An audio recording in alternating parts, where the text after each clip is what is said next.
I go to a small community college in Arizona. I've been working on my digital imagery and video production certificate for about 2 semesters now.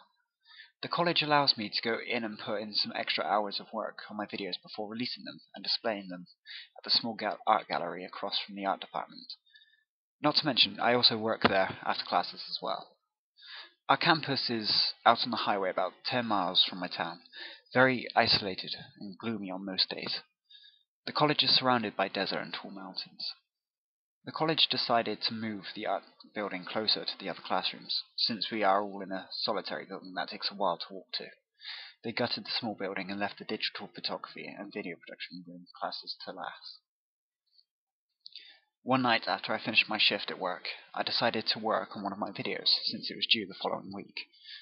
We used some pretty high-end Mac computers, but I had always noticed a small Mac that always hid in the back of one of the closets. Since my supervisor had gone home, I decided to hook the little sucker up and see if there was anything interesting on it. I plugged it in and took a while to boot it up. Finally, the welcome screen showed up. There was 2 accounts, one that read instructor and the other read student. I logged on to the student account and I skimmed through various student pictures. I noticed they all had the same man in the background, a balding middle-aged male. His eyes were as blue as a picture of a nebula. His grin in every single picture was wide, and his eyes seemed to gaze straight through my soul. At the end of the long list of pictures, I found a .mov file. It was titled Crawl.MOV. Since it was around 8 at night, I started getting uncomfortable. The name of the file made my heart beat fast. I wanted to watch, but I knew I was going to regret it. I called my friend to pick me up. Since I was 10 miles away from the town, and the buses never run too late, I had about 15 minutes before my friend actually arrived to take me home. I clicked on the file, and it popped up on QuickTime. My hands were clammy, my eyes darted across the small window. It faded in slowly with a sort of sad, sorrowful song. Then appeared the title, Cruel, in bold red text. It faded out, and in quickly cut to a short in the desert night. All you could hear was footsteps on gravel, and bushes and weeds being swatted out of someone's way. I began to feel relieved, and assured myself that it was only a student edit, and I laughed and remembered myself being so scared even to try and open the file. I looked down at my phone and checked for any new notifications as the video played. I looked up, and stopped as my jaw dropped open. What I saw was gruesome and horrifying. It was a man. He was covered in blood.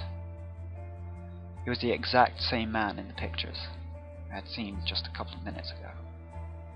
The shot was only of his face in the beginning, but soon panned down and revealed him sawing through what looked to be a bone. His smile was still painted across his face. The camera zoomed out, and there she was, a petite brunette, her eyes wide with fear. The man was sawing through her leg. I cupped my hand over my mouth. I tried to convince myself that the video was edited, just special effects, but it all looked so real. The footage was so raw, and it showed me no signs of being played with whatsoever. Although there was through the whole video was silence. The look on the girl's face, that face I still to this day can't forget. About 5 minutes passed by, and it finally cut to a black. I leaned back into my chair thinking to myself, what the fuck did I just see?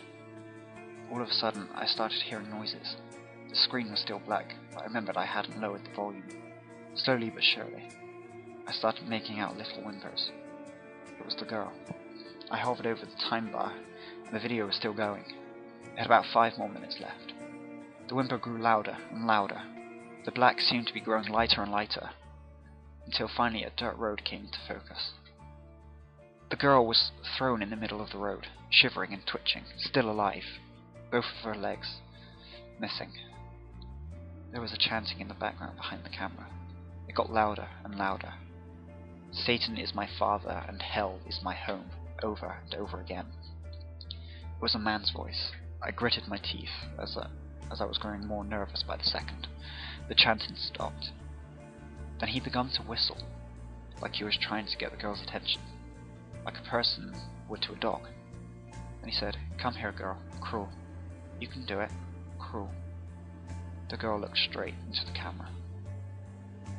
Her eyes were bloodshot, distorted.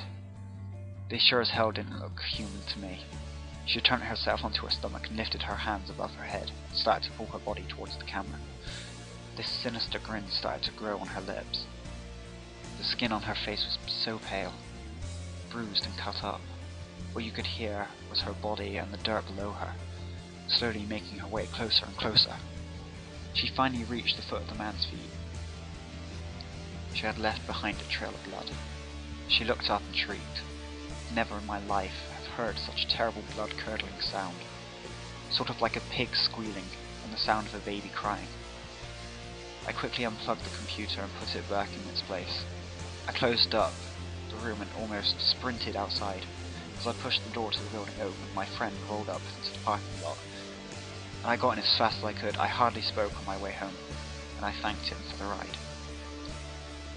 The next morning, I told my supervisor about the video and what I had seen. He laughed, and these were his exact words. "Who finally told you that ghost story?" I told him I could show him where it was. I pulled the computer out of the closet and plugged it in. I tried the power button, but nothing happened. He proceeded to tell me that the computer had been broken, just sitting there for a couple of years now. He said that the ghost story around the college was about a girl from one of the dorms, that she had been kidnapped and dragged out into the desert, her legs cut off. She was offered as a sacrifice to Satan by one of the staff members from the ceramics department. He assured me it was just a tale to keep students from the dorms going out into the desert at night. My supervisor added, "Some people say they can hear someone whistling in the desert at night, calling for someone to crawl. Something like, 'Come here, girl, crawl. You can do it, crawl.' But I think that's just a load of bullshit."